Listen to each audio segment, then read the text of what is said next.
여러분 반갑습니다. 오늘은 정말 오랜만에 날씨가 너무 좋아서 밖에 나와봤는데요. 이번 시간에는 방송작가 글쓰기에 대해서 말씀을 드리려고 하는데요.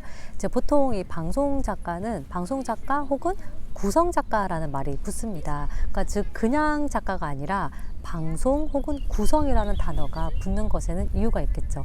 그만큼 이 방송작가라는 구성이 굉장히 중요한데, 오늘은 이 구성을 어떻게 하는지에 대해서 간단하게 말씀을 드리려고 합니다.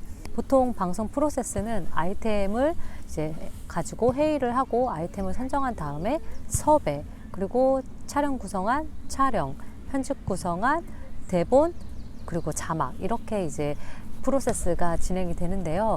여기에서 이제 구성이 굉장히 중요해요. 이 구성안을 쓰는 거에 관련해 가지고 이제 촬영 구성안, 편집 구성안이라고 말을 하는데, 보통 줄여서 촬구 혹은 편구라고 이야기를 합니다. 사실 촬영 구성안 안에는 뭐 거의 촬영에 관한 모든 게 다 들어있어요. 촬영 일정, 출연자 정보, 그리고 이제 무엇을 어떻게 촬영해야 되는지에 관한 모든 이야기들이 다 들어가 있기 때문에 이 촬영 구성안을 잘 써야지 PD가 현장에 가서 촬영을 잘 할 수 있을 테고, 당연히 이제 모든 프로그램 자체가 원활하게 이루어질 수가 있습니다.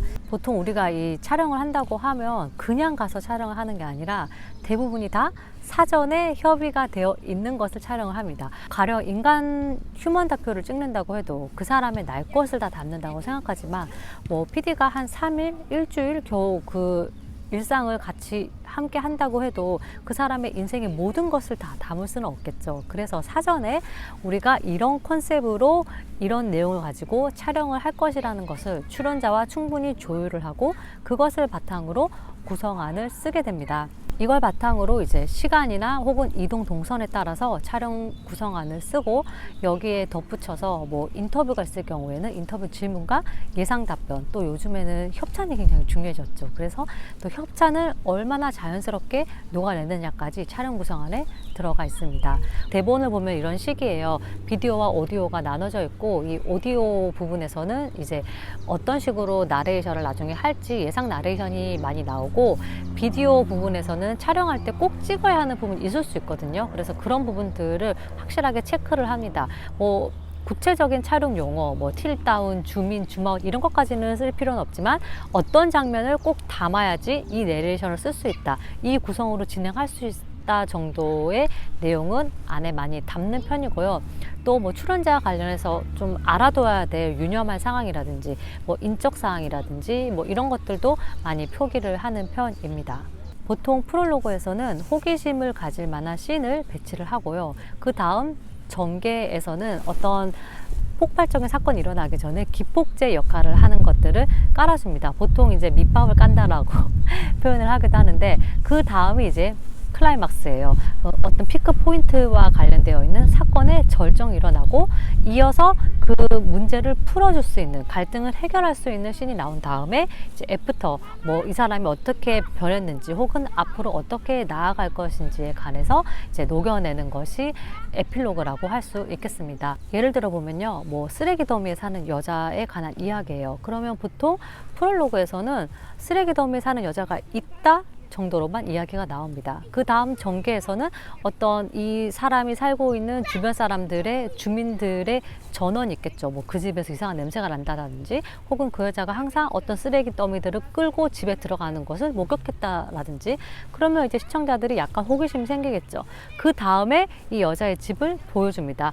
이게 이제 전개에 해당하는 거죠. 집이 얼마나 더러운지, 왜 이렇게 쓰레기 더미 속에 갇혀 사는지가 나오게 되겠죠. 그 다음에는 이 갈등에 대한 기폭제, 어떤 이유로 이 여자가 이런 상황에 처해지게 되었는지, 뭐 어떤 정신적인 문제라든지 우울증이라든지 여러 가지 이유들이 나오면서 이 여자에 대해서 이제 풀어줍니다. 그러고 나면은 해결을 해줘야겠죠. 그래서 뭐 어떤 정리 전문가라든지 혹은 뭐 심리 상담가라든지 이런 분들과 이야기를 통해서 이제 조금 더 나은 삶을 향해서 나아가는 모습을 보여주고, 마지막 에필에서는 이제 변화된 삶을 보여줍니다.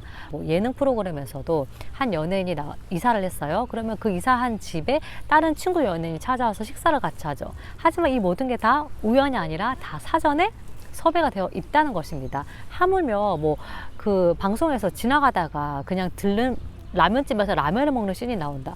그것도 당연히 우연에 의해서 들어가는 게 아니라 사전에 다 섭외가 되어 있는 것입니다. 이런 내용들을 촬영 구성안에 다 담는 것이 중요하고, 이 구성을 좀 공부하고 싶다 하시는 분들은 뭐 예능이든 뭐 교양이든 그 텔레비전을 보시면서 한 장면과 다음 장면이 어떻게 연결되어 있는지, 이거를 이제 방송 용어로는 디졸브라고 많이 하는데, 이 디졸브가 어떻게 쳐지는지, 어떤 장면에 의해서 바뀌는지, 어떤 내레이션에 의해서 바뀌는지를 좀 자세히 유념해서 살펴보시면 결국에는 많이 보는 게 중요한 것 같아요. 뭐 다큐멘터리든 예능이든 또 유튜브든 여러 가지 내용들을 다양하게 보시면서 좀 재미있게 구성하는 방법, 그러니까 기승전결을 재미있게 짜는 방법에 대해서 고민하고, 꼬리에 꼬리를 무는, 물음표에 물음표를 무는, 호기심에 호기심을 끌고 가는 구성이 제일 좋은 구성입니다. 결국에는 이 구성이라는 게 얼마나 재미있게 사람을 포장하느냐, 상황을 포장하느냐에 있습니다.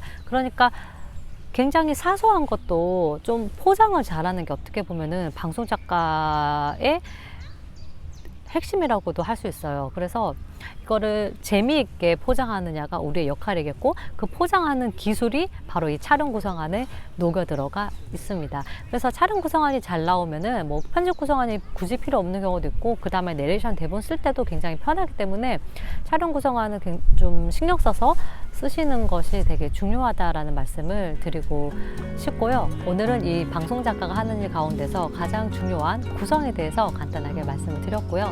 저는 또 다음 시간에 쉽고 재밌는 여러 가지 방송 이야기로 찾아뵙도록 하겠습니다. 추스!